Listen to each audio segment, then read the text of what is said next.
So a couple of years ago, when we were dealing with COVID, I was advocating for the motor coach industry, pretty much with a collaborative group, but also doing some things on my own because in my law enforcement career, I had some very strong ties with members of Congress and some senators.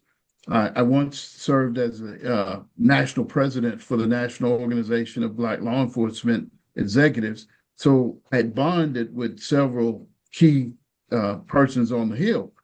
And as we were lobbying during COVID, I found that we didn't have the data that was needed when I was talking to these folks about giving us some type of relief.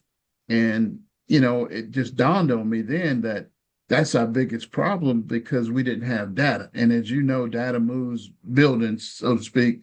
And so then, as I was having conversations with the former executive director of ABA, Peter Pantuso, and sharing with him my frustrations with, having these conversations, but not, being able to give, empirical data, it was a problem, because everyone that I talked to, the folks that I had really good relationships were asking, hey, Clarence, how many African Americans own motor coaches? How many, do you guys employ?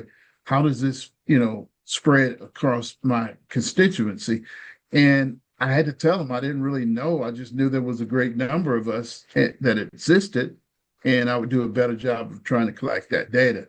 So moving forward, as we were doing various talks and presenting during COVID, I started telling everybody that was doing the same thing I was doing, guys, we've got to get data. We don't have data. We don't know how much we have an impact on the travel industry.